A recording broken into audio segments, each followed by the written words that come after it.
Okay, now look at me. Yeah, you're doing great. You're doing great. Okay, look at me. Yeah, look at me. Look at the camera. Yeah. Put your.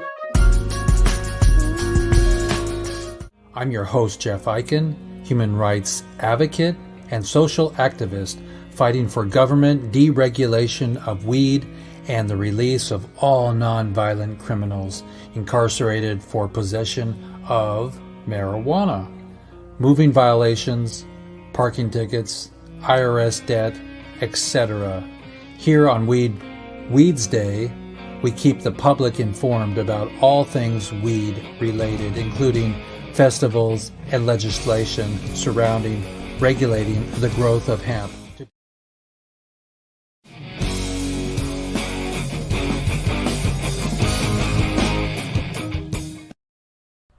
Good morning, ladies and germs. It's Jeff Eichen, and I hope you're not all germied, but that your seeds are germinating, and it is time to plant. Good morning, everybody. It's Mr. Fresh, Jeff Eichen, and today's episode of Weeds Day is here and about, and we're going to be talking to some people today. If people come in today, I got some new people I'm having on, and we're going to talk about sprinter Sha'Carri Richardson. She will miss the Olympics after failing a drug test for cannabis. Boo-hoo. So it's not a hemp parade there. MLB, Major League Baseball, just decriminalized marijuana, and so you can't pitch stoned or show up to the stadium stoned, but they're not going to be testing anymore for cannabis in your system, or fire you or take your money away.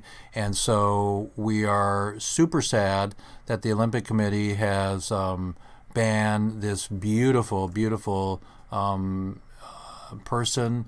I'm just going to tell you here. It says American athlete sprinter Sha'Carri Richardson may be suspended from the Tokyo Olympic Games after failing a drug test over cannabis.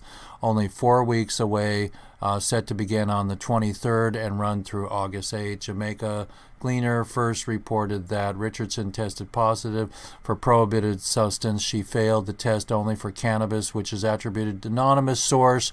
The New York Times confirmed the news, and American runners Gina plays for blah blah blah blah blah blah blah blah blah blah blah blah. So I'm very sad that cannabis is still a Schedule 1 drug. So everybody, hemp hooray, love you so much. Let's play. Let's get it on. And like I said, hemp hooray. This one's for you, Jack Harrer, like terror. Love you, everybody. I'm in, not out.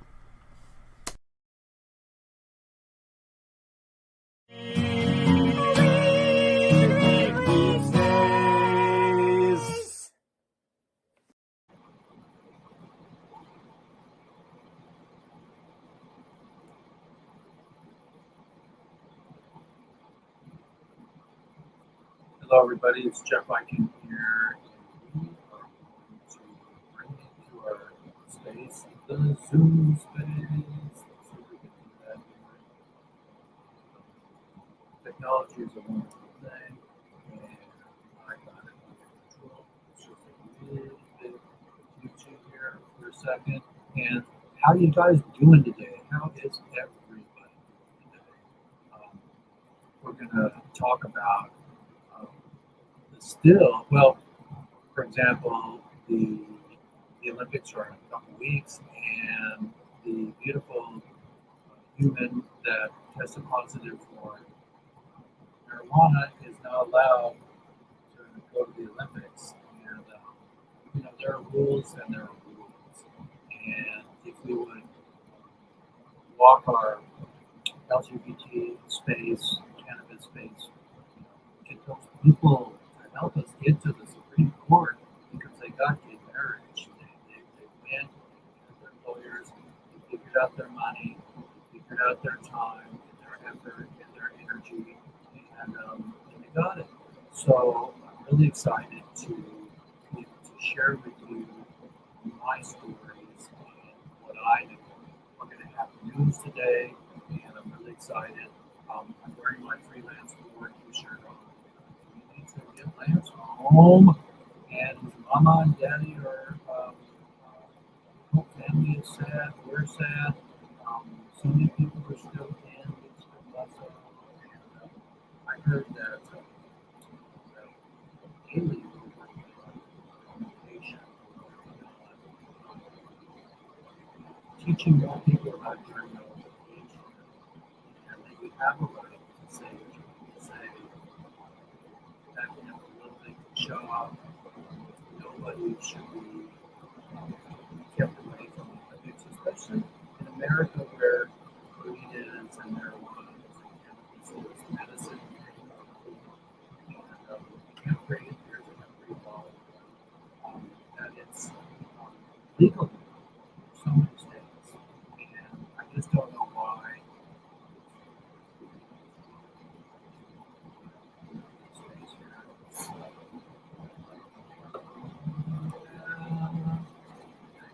And so, so it's just really important to keep an eye on the prize and focus up and work together. To end prohibition is so important. We have guests coming in right now. We have Sir Mickey coming in. And so we're really blessed to navigate the space, that it takes to do what we do. And as we're freelance more, we get our quite often California Hemp Meister and advocate, Chris Conrad. How are you doing today, Chris? Unmute yourself. Unmute yourself on a baby.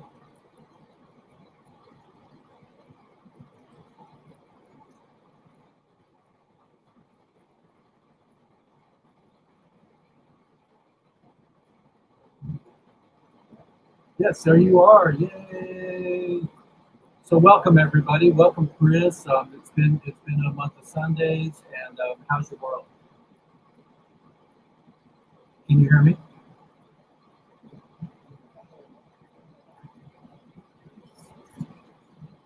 Oh, here, I know why I sound loud. Thank you. I don't have my back office person anymore, but okay, now now I sound better. I had to plug my freaking microphone in. I put it into my printer. I've been having printer problems recently. I don't know if we're in a retrograde, but we're in a retrograde to retro our prisoners, everybody. We got Lance Moore here. He's a young man from a legal cannabis store that got the book thrown at him. His parents are sad. We're sad. We're getting prisoners out right and left, but not enough. I'm raising some funds and getting some angel investors to help me with my next movie. We're going to meet in a secret location and film everybody one weekend. Go down the river on the raft somewhere, somehow, and celebrate the freedom and what it takes to end prohibition. Chris, I was just chatting a little bit earlier. Thank you for noticing my sound being bad, but I was chatting a little bit earlier to our team out there and our crowd out there around the world too, and in America, the injustice of marijuana becoming legal and our prisoners still being in jail and the medicine not being able to get caught. And I was making the parallel of the gay LGBT space people that went to the Supreme Court and got everything legalized through that and made gay marriage legal, which once was a no to say on TV. And now we can say marijuana on TV. Whoops. And so I want to know your take on it. I know a lot of my people, including AB and some other people that hang with Obama, some other people think that it's a useless battle to go to the Supreme Court. What's your take on ending prohibition once and for all, and I have I actually do have some news, everybody, that will help you with this today. Today, July 14th, update at 10:26 Eastern. Senator Chuck Schumer of New York plans to propose legislation on Wednesday to criminalize marijuana at the federal level, putting his weight as majority leader behind growing movement of unwind the decades of old war on drugs, or as we say, war on people. The draft bill called Cannabis Administration and Opportunity Act would remove marijuana from the Controlled Substance Act and begin regulating and taxing it, placing federal rules on the burgeoning industry that has faced years of uncertainty. Though states would still be allowed to set their own marijuana laws, business and individual states, and have legalized its use, would be free for the first time to sell and consume it without the risk of federal punishment. The proposal would also try to make recompense to communities of color and the poor damage from years of restrictive federal drug policy. It's called for immediately expunge nonviolent marijuana-related arrests and convictions from federal records. Expunge is a great word, everybody, and that's where you wash out their legal problems and trauma. Would earmark tax revenue for restorative justice programs intend to lift up communities affected by the failed federal prohibition cannabis, and the bill aims to finally turn the page on a dark chapter in American history. Righting these wrongs, Senator Cory Booker, Democrat of New Jersey, who wrote the bill with Mr. Schumer, and Senator Roy Wyden, Democrat of Oregon, and the chairman of the Finance Committee. That was freaking today, dude. What do you think? We're in one of those moments again. There's some weird thing that we're right now that they can share. Rather than everybody. I can see your auditor.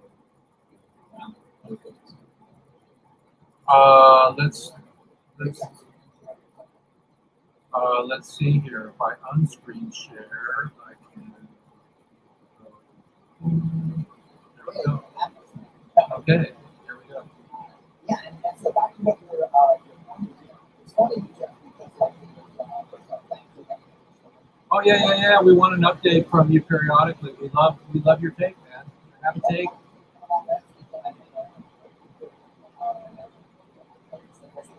Like they say in sports, when they're talking about the next fight or the next game, have a take, don't suck. in any case, I mean, it was interesting 2 weeks. We had the Olympian who got excluded from the meet. We just talked about her before you came on a second ago. Yeah. Okay, yeah, and then we had Shar was her name. Shar. Thank you. Then we had Clarence Thomas come out with his statement about maybe there's a satisfactory society and maybe they should take care of. And then we have this bill by Schumer that comes in. So all these things happening in this 2-week period seems synchronistic, to say the least. And there's a few things you need to kind of look at to keep those in context. So, first is, of course, that Michael Phelps won the most gold medals of any athlete in Olympic history, and they tried to take him away from him in 2008 because of the marijuana. And actually, not a test, but a picture of him holding a bong at a party, celebrating the fact that he won all these medals. Wait. Who was that? Was that Lance Armstrong? Michael Phelps. Who? Michael Phelps. Michael Phelps. Oh, right. That was a long time ago. Well, you know what? The freaking Astros, which is a beautiful, big, multi-billion-dollar baseball team in Texas, and we don't say F Texas, we just say F the Astros. They cheated, and they cheated the Dodgers out of a World Series, and they didn't get their World Series rings taken away. And Lance Armstrong got his awards taken away. It's just really ridiculous, the order. You're muted there. In the case of Michael Phelps, he had already won the medal, so he actually didn't. I don't think they actually took him in the way they threatened him.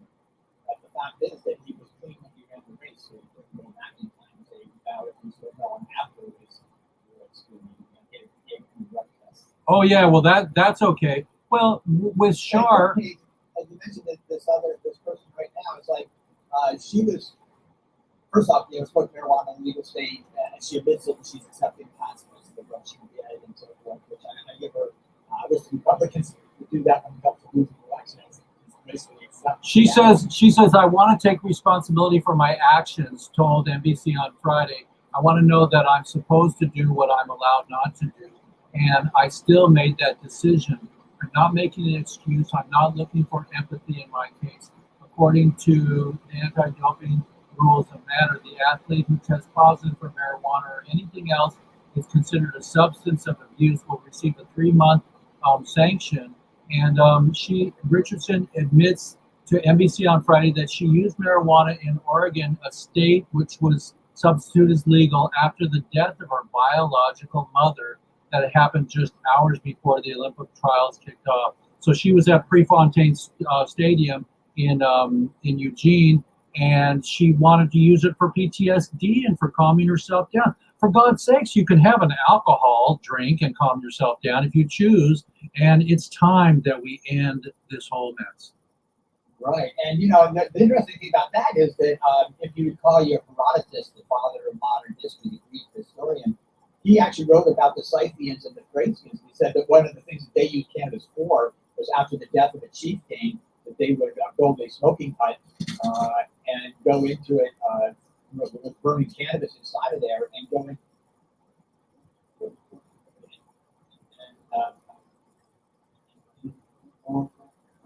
We have a little bandwidth issue with you. Slow down and speed up. Little bandwidth issue with you. Is your computer, did you restart it this morning? We have a bandwidth issue, Chris. Can you hear me? We're having a little bandwidth issue, everybody, with our co-host here, Chris.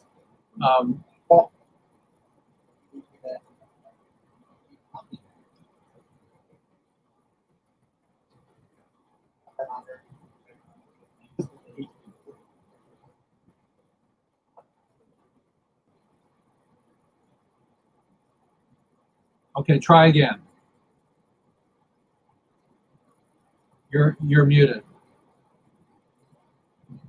Try again, Chris. No, you had a bandwidth issue there for a second. Oh, okay. Anyway, I was saying that what he referred to cannabis as a substance that will it could castrate through that flower form castrate pretty internal health problems, giving them cannabis made them relax and more comfortable, and also more acceptable on death. And so the connection between cannabis and death is really strong in our sense. And prefer to use it as situations really, like I said, hundreds of thousands of years of evidence to use it like this. That's really fun. At the same time, I'm hoping for a change on that.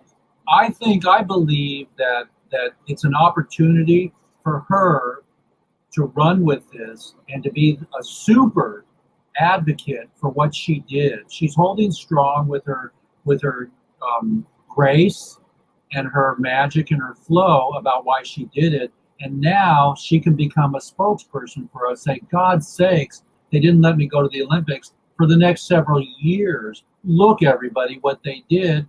And look what Major League Baseball did last month. They legalized marijuana. So how hypocritical is it? Major League Baseball says you can't be stoned while you pitch a ball, but you can have it in your system. You can test positive for it. So just like Babe Ruth, he would pitch, drunk, but the deal is that there were no rules back then. But even with alcohol, you can drink your head off the night before a baseball game and go out there, or any game, even in an athlete, in the Olympics. And now marijuana got her. I think it's an opportunity for us to use her as a pawn. Yeah, I understand use her as a pawn. Exactly what you say that, but it is an opportunity for her to take the leadership in things as opposed to. Another thing that you threw in there, the NFL is changing its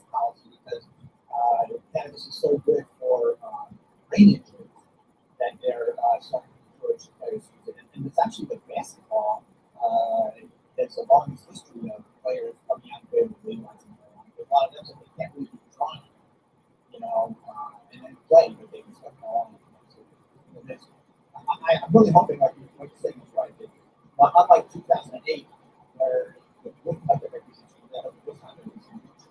And when we put it in the context of the Supreme Court justice,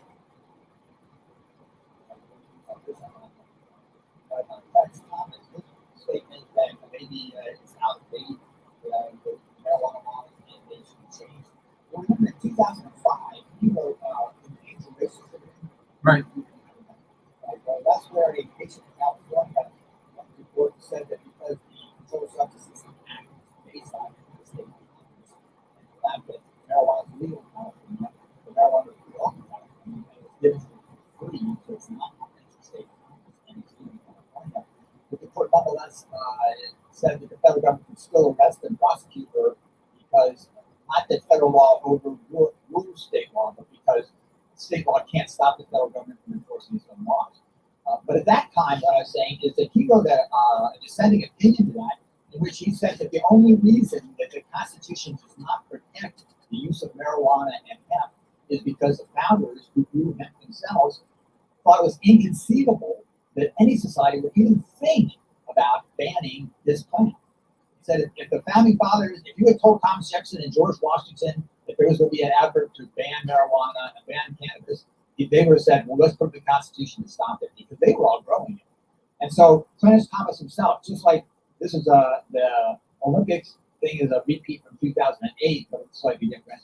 We've seen the same thing with him. His position in 2005 is actually more tempered now. Now he's saying, maybe it's out of date. At that time, he said it never should have happened in the first place. And so, but now this is a long-winded way of getting back to what your question was. And that is to say that one of the big differences I've always noticed, there's a lot of similarity between marijuana legalization and the gay rights movement, primarily in the coming out of the closet aspect. Right. But also the fact that we're trying to get something that wasn't. When I was a kid, we were in the closet smoking in an apple. We would poke a hole with a big pen in an apple and smoke. We had a grow room, but where was it? In the closet.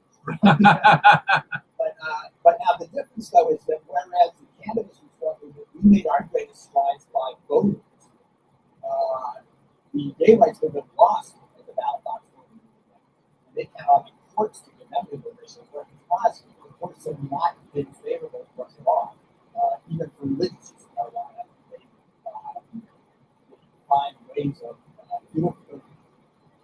The church, the UBC, University of Business, ayahuasca.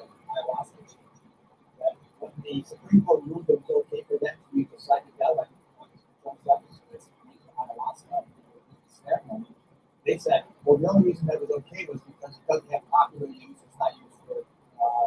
It's not used for other purposes. I think that was the Diame Church. That's right. Yes. So what the court did basically, when they ruled in favor of allowing this church to use, they said basically, but not marijuana because it's too popular and it's got other uses besides religious. What aren't they getting? The roads are so effed up in America, and we have proven in Washington and Oregon that it's helping the budget. I think that if you want to get into this legal issue, you should get Paul Olson. Go get him for us. Yeah. Tell him to come on to your show because he's actually doing a lot of work in Idaho, and he was with the Ethiopian Zion Coptic Church when they sued to get access to marijuana. But unfortunately for them, they sued for religious use after they got busted with, I think, a boat with 4 tons of hashish on it. And so the court said that since they were planning on selling that hashish, that meant it was not religious use.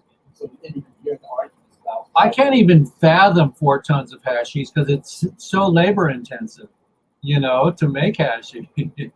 I really want to go to Morocco someday and watch the process of how they do it. When I lived in the Netherlands in '79, everybody, there was no cannabis cup. There was Jack Herer, but I was at my girlfriend's house. It was not a strain of marijuana. No, they didn't have marijuana back then. They brought out a brick with a gold seal on it, a Lebanese brick. And it was a brick, and they would take a little fire and match it up, and they would take a little bit off, roll of paper filter, and 2 pieces of paper and make a split with drum tobacco and hash. And not only was it delicious and enjoyable, I mean, again, alcohol, marijuana, generational. But that's where we want to be. We want to balance, everything out on the planet. And look at Larry Servant. He has 1,000 board feet of hemp board in Idaho, in Boise right now, that he made already for building homes. So we want to balance this out in prohibition. And my concept is following the gay paradigm to the Supreme Court and doing it once and for all. I mean, I see what Schumer's doing and what I just read about today, and they have a new bill that they're proposing. I want to know how we can support them. We're giving the news, we're sharing it with the world now, and one step at a time. But right now, with the internet, with COVID, with all these Zoom chats and Clubhouse and influencers and all this stuff, people are jockeying for position. I can care less. I want my prisoners to come home. Did you go away, man? There you are. Did we lose bandwidth on you again? You got your mic cut off. Your bandwidth is small again. Okay, try that now. You look better. Yeah. You're in. I changed it over. Okay, you're in now.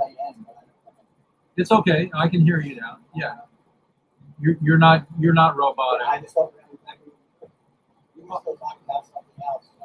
Well, I was talking about once and for all.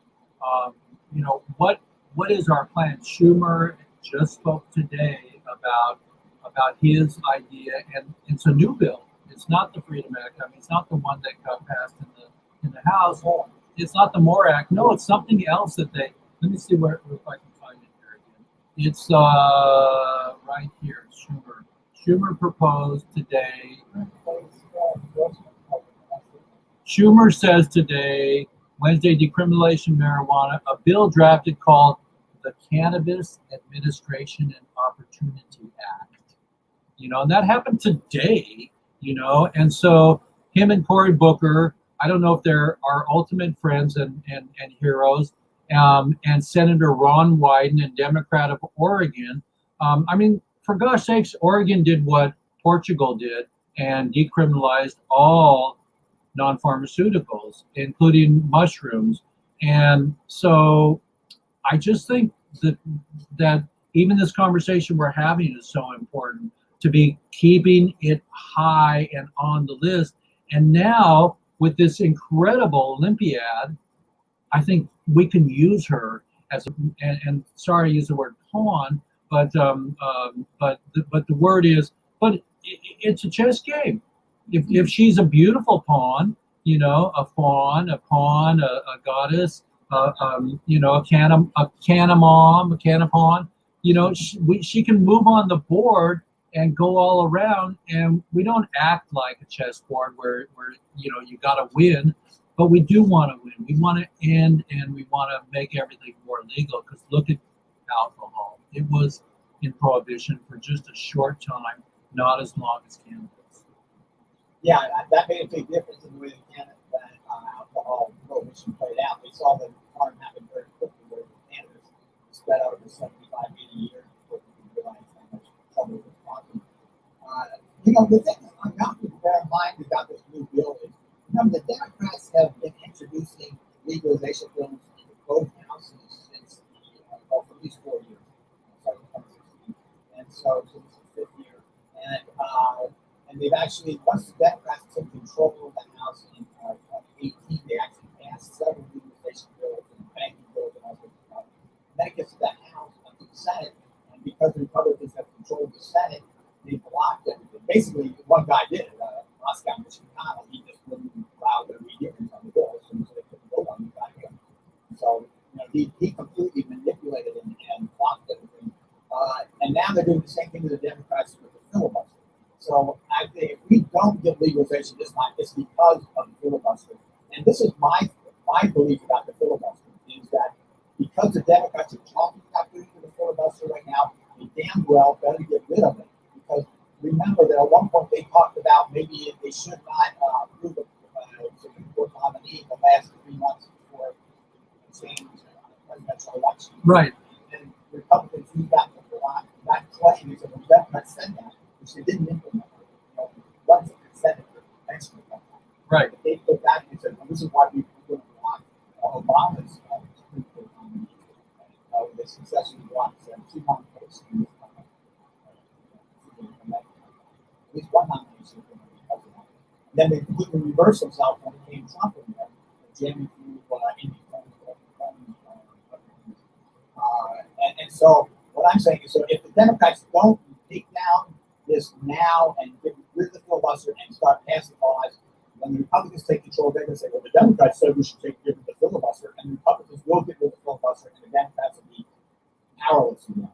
And so I think that the two senators who are blocking that system and Manchin, if they really think that the Republicans are not going to go ahead and get rid of the filibuster when they get in there, remember that it's not like the filibuster is sacrosanct. In fact, Moscow, Mitch McConnell himself changed it in order to allow them to vote on court nominees for Trump, even though he had blocked it under Obama.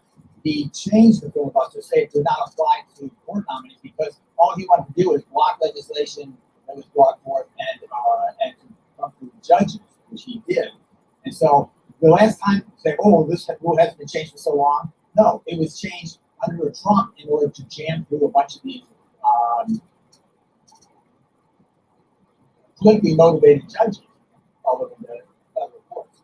And so, like I say, to pretend is it greed, and is it like the AMA with cancer?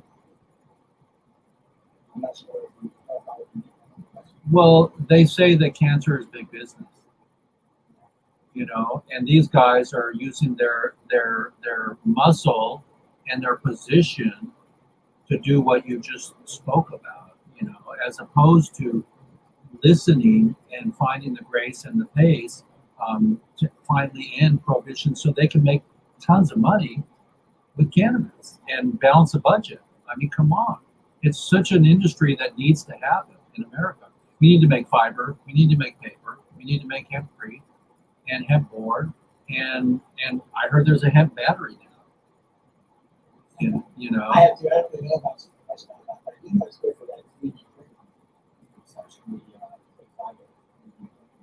Yeah, and I don't know about the AMA, but I think that there's hemp rope. There's hemp rope. That's a freaking piece of hemp rope. I mean, come on. The reason they used to use hemp rope and hemp sails on boats is because it's antimicrobial. It doesn't mildew. Perfect for hospital. But I'm just saying, what the heck don't they? I mean, how are we going to get louder? I think every inch, like this opportunity with the Olympics right now, I think she's going to be a great spokesperson for us. I wish I could get her to come on my show. Maybe I can. Let's see. Hey, I have no idea how. Hey, Shaw, come to WEEDSDAY. Shaw, we're asking for you. Amy Hova, go get her. You're really good at talking to the hierarchies in the industry. Go get them.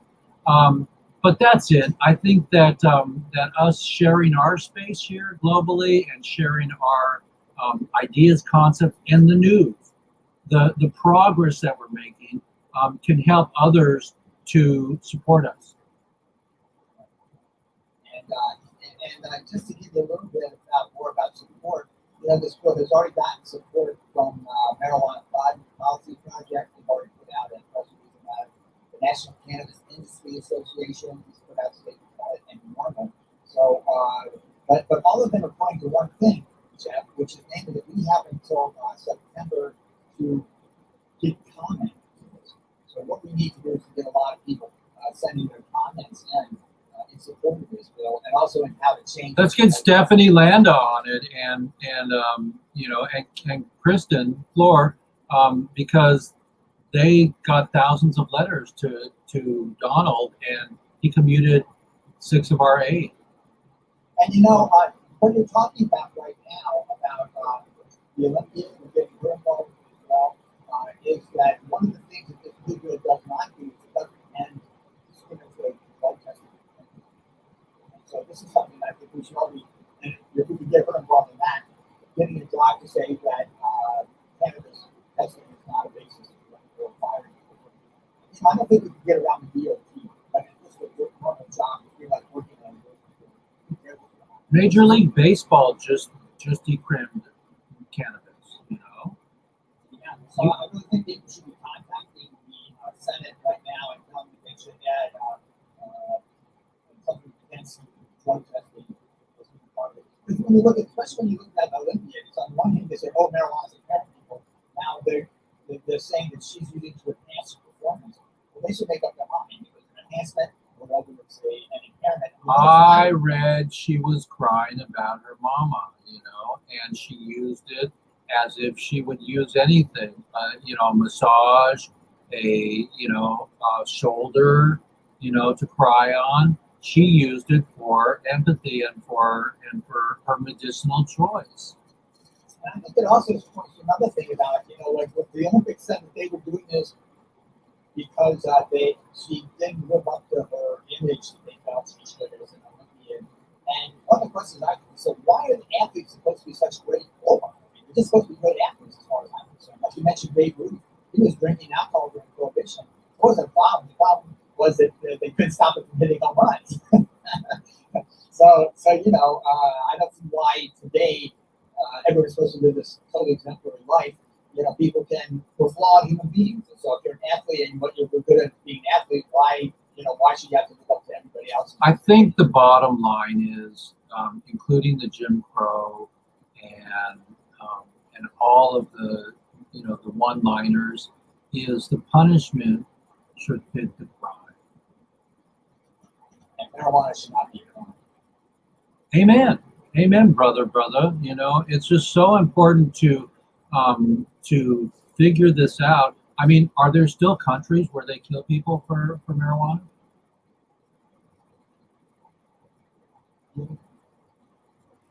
In Indonesia and the Philippines, I know Malaysia is gotten rid of that. But I'm just saying, how absurd. Look here, everybody. Look, there's my hat. There's my hat. It's a beautiful hat made out of marijuana. I made in Vietnam. And when Vietnam opens again, we'll make more hats and you can buy one, right, and wear it.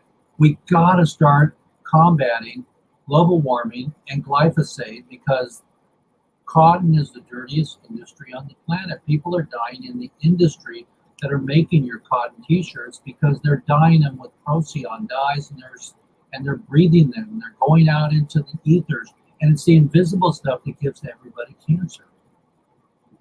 And just go along with that, we've got this situation where we're having all these fires going on right now. And this is the long predicted heat wave that we've been talking about. Right.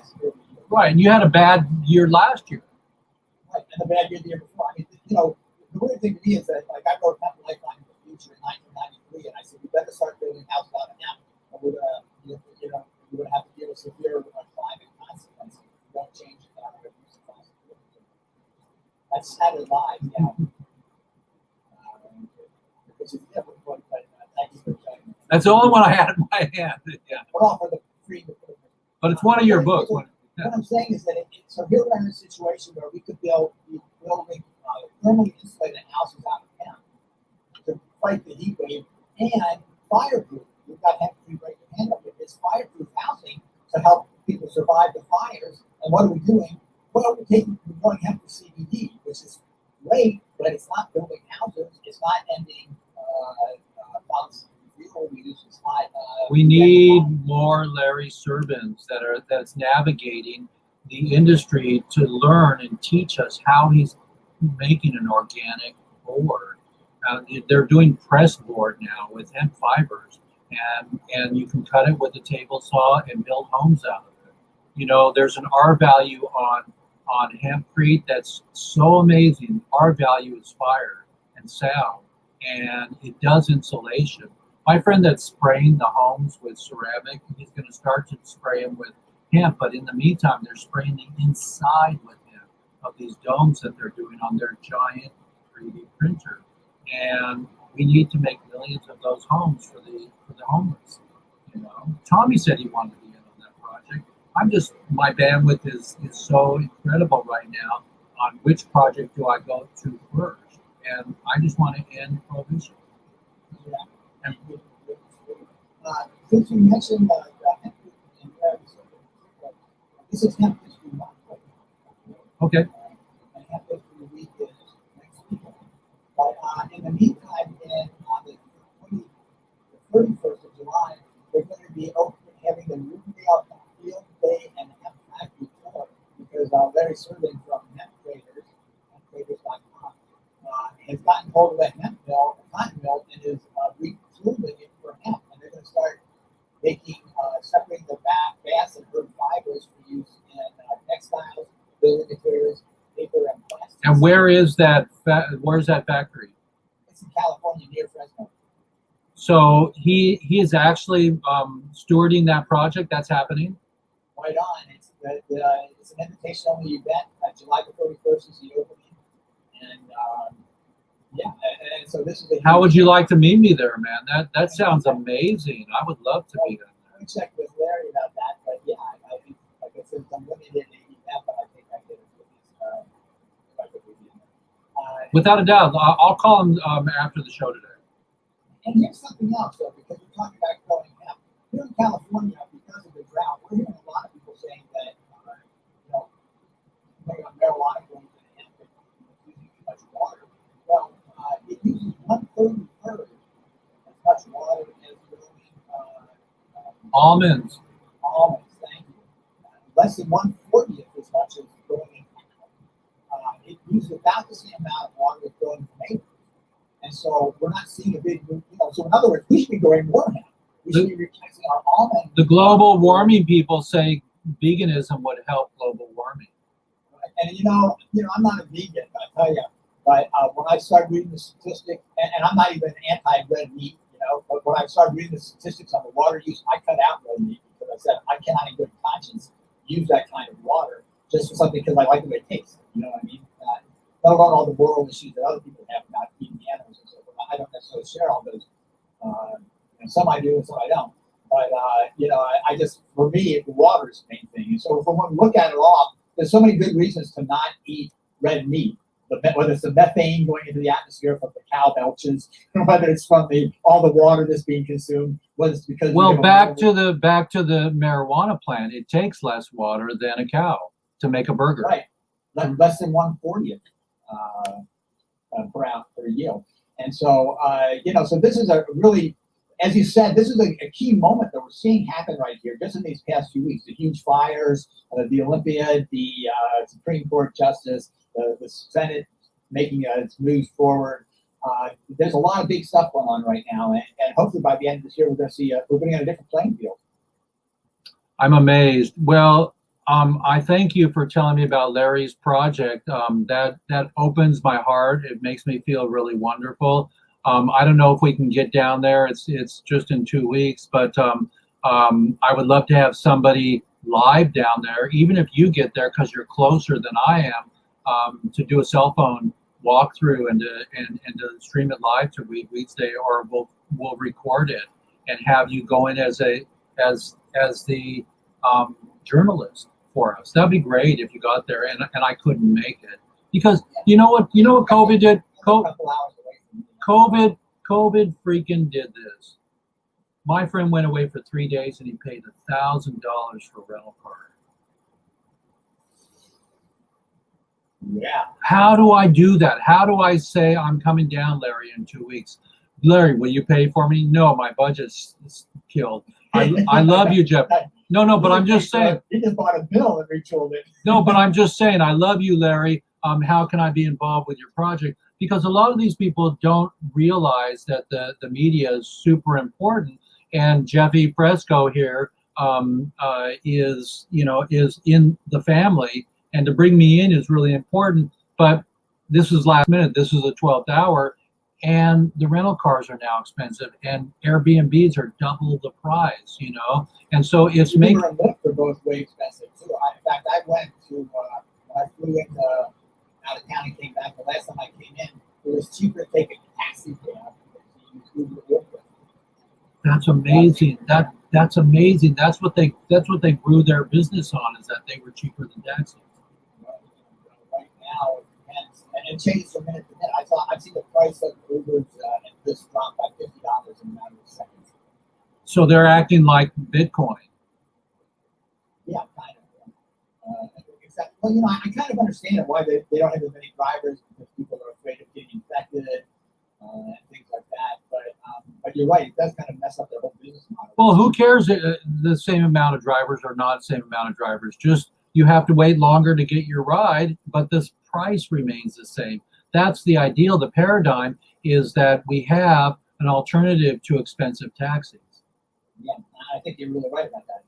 Theoretically, it should be if you're in a hurry, you pay the extra, you take a cab. If you've got time, you wait for somebody. But you know, and the other thing that I found out is that all these shuttle services, airport shuttle services, have gone out of business all over the country. You can't even get shuttles around anymore. I can't believe they're opening up the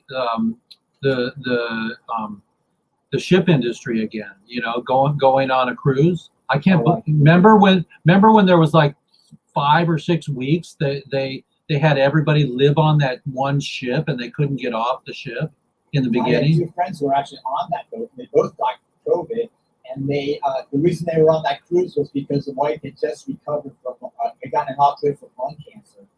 So to celebrate, they took a cruise, and then they got COVID on the ship. And not only that, but then we're stuck on the ship for, like you said, weeks. But I can't believe that industry's happening. I can't believe that everything's opening so fast right now. We got variants coming in, and I think we're rushing back to our economy. And I think Larry's doing a good job. You and I are doing a good job at helping the hemp economy, the ganjapreneurs. Yeah.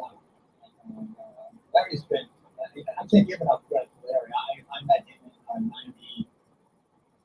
'90. We did that catalog together, you know, in San Luis Obispo. We photographed all of the fabric and Chris Boucher's hats, backpacks, and clothing. You know, we had it in a hemp printed, hemp ink, and hemp paper fashion catalog. There was 200 pieces. I photographed it.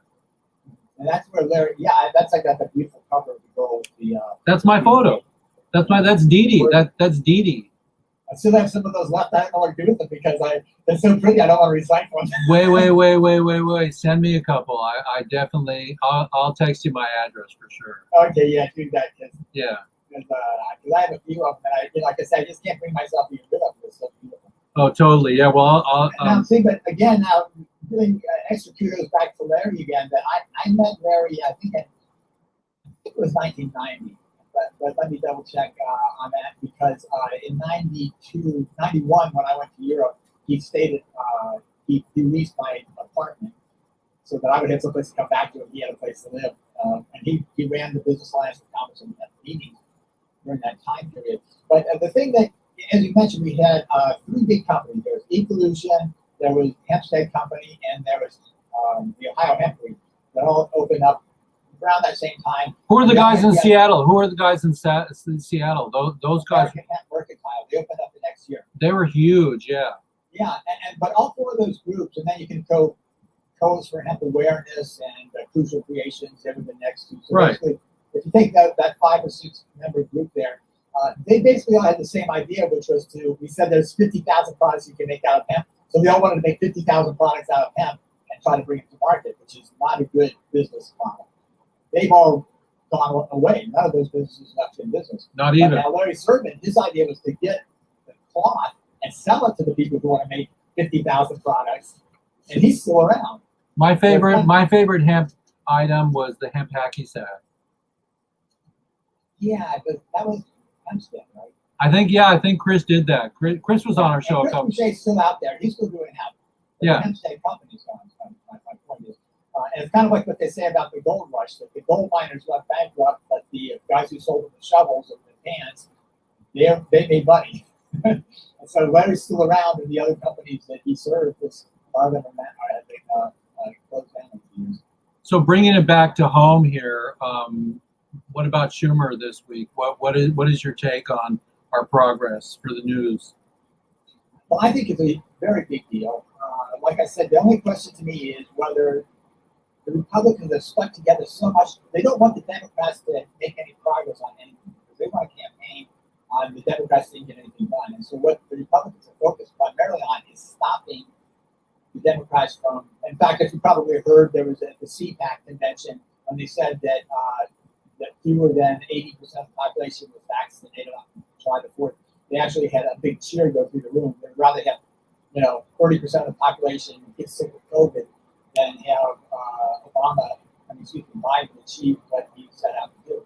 And so that's what my big fear about the marijuana thing is, because there's no reason to think that any given Republican will throw in a filibuster the mansion and insist that no one will vote to get rid of the filibuster and then they can get blocked. And that's the only way to be blocked, because if it comes to a vote, there's a lot of Republicans who will vote for it.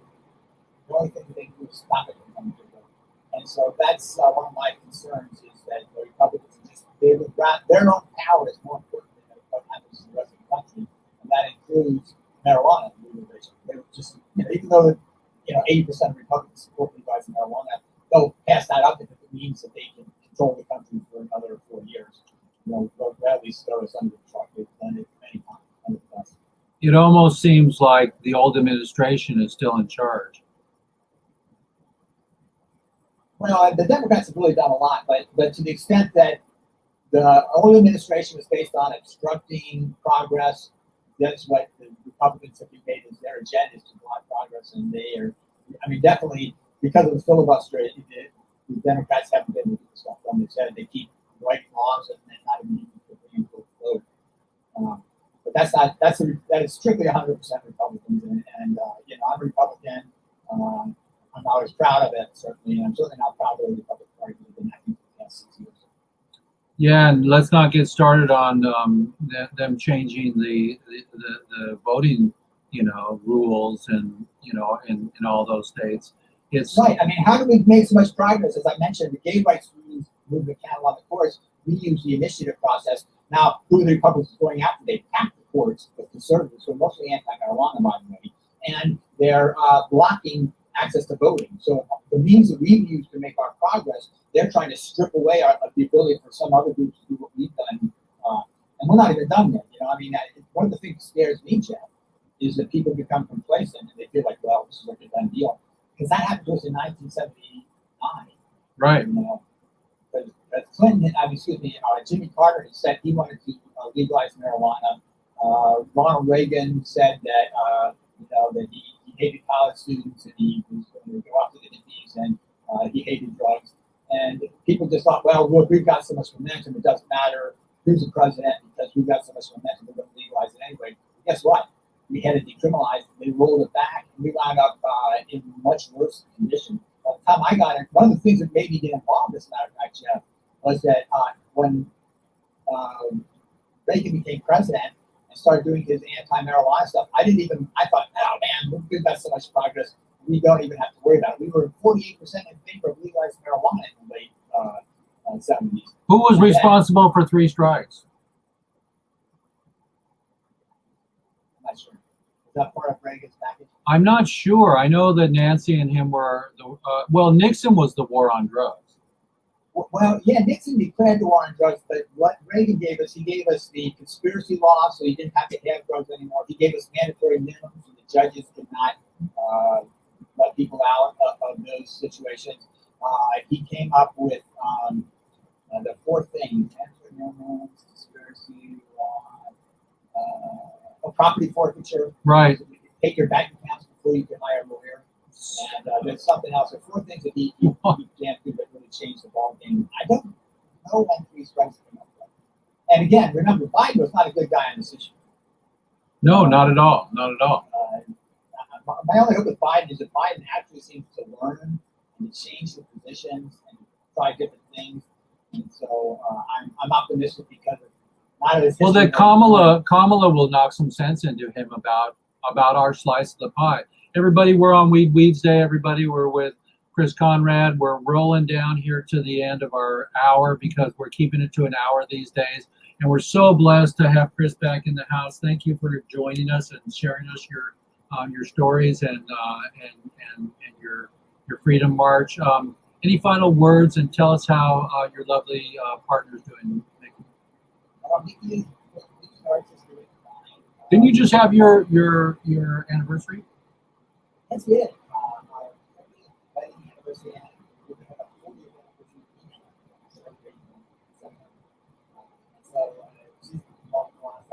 just with that up, boys, it was really good time for the episode today. I really appreciate the chance. This is a good thing to be on like this. And also to say that people who are interested in knowing a little bit more about me can go to chrisconrad.com. If you want to read about these bills and the groups that are politically active on it, go to WEEDSDAYS.com. WEEDSDAYS.com. And remember, everybody, keep watching WEEDSDAYS because because this is where you get a lot, first shot a lot of stuff, and most importantly, because Jeff really cares about the drug war POWs. And this is, to me, one of the most important things. Luke Scarmazzo is still in prison as we talk right now, and this is wrong. This is got to change. Well, let's see here. I'm going to show you Luke Scarmazzo's picture here. I'm going to get it huge right now. Look at this. There he is, right there. That's Luke in the corner there, and he's still in prison, everybody. And nobody should be in jail for a plan. And we're on Weeds Day here. It's really a blessing to have Chris back. We've missed you, and thank you for. Yeah, no mistake. no mistake.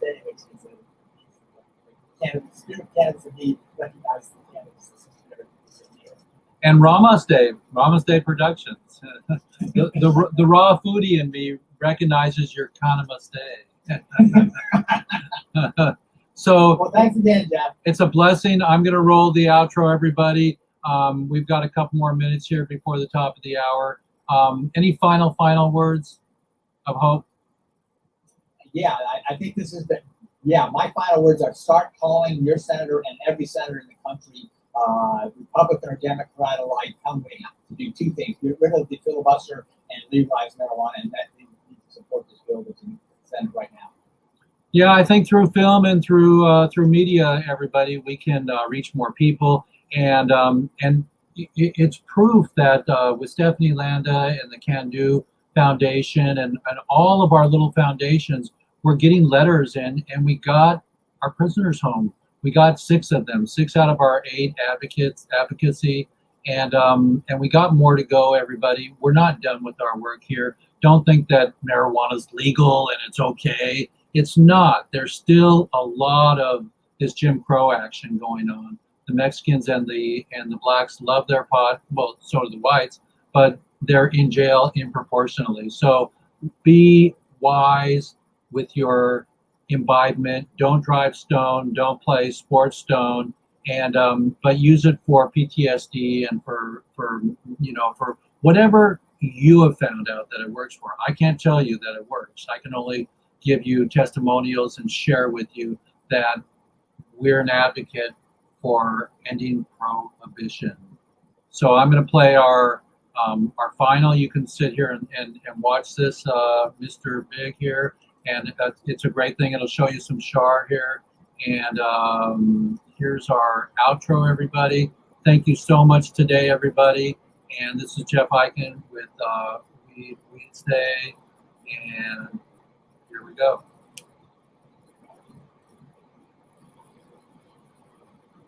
Let's see, why are we not? So, exit.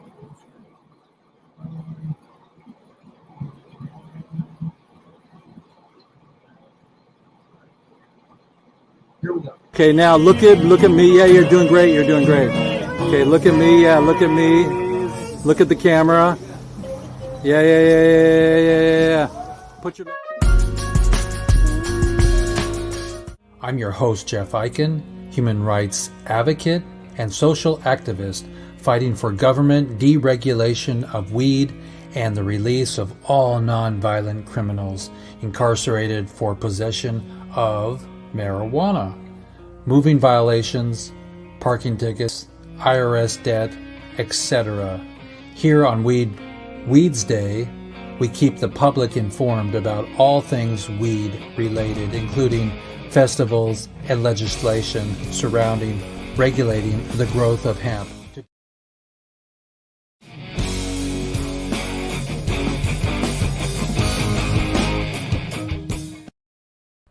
Good morning, ladies and germs. It's Jeff Eichen, and I hope you're not all germied, but that your seeds are germinating, and it is time to plant. Good morning, everybody. It's Mr. Fresh, Jeff Eichen, and today's episode of Weeds Day is here and about, and we're gonna be talking to some people today. If people come in today, I got some new people I'm having on, and we're going to talk about sprinter Sha'Carri Richardson. She will miss the Olympics after failing a drug test for cannabis. Boo-hoo. So it's not a hemp parade there. MLB, Major League Baseball, just decriminalized marijuana, and so you can't pitch stoned or show up to the stadium stone, but they're not going to be testing anymore for cannabis in your system, or fire you or take your money away. And so we are super sad that the Olympic Committee has banned this beautiful person. I'm just going to tell you here. It says American athlete sprinter Sha'Carri Richardson may be suspended from the Tokyo Olympic Games after failing a drug test over cannabis. Only 4 weeks away, set to begin on the 23rd and run through August 8th. Jamaica Gleaner first reported that Richardson tested positive for prohibited substance. She failed the test only for cannabis, which is attributed to anonymous source. The New York Times confirmed the news, and American runners Gina plays for blah blah blah blah blah blah blah blah blah blah blah blah. So I'm very sad that cannabis is still a Schedule 1 drug. So everybody, hemp hooray, love you so much. Let's play, let's get it on. And like I said, hemp hooray. This one's for you, Jack Harrer, like terror. Love you, everybody. I'm in, not out.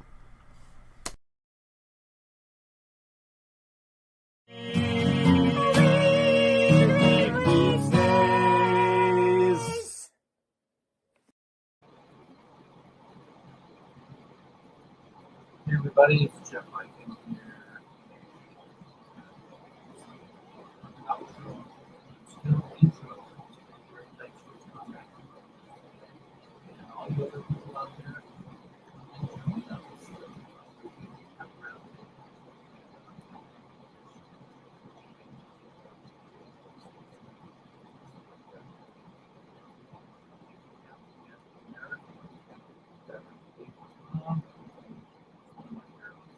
Thank you so much, everybody. This is Jeff Eichen. I'm going to say bid fair due, and here we go. Bid you fair due, and that's food. That's our new food sign. See you later, everybody. Have them.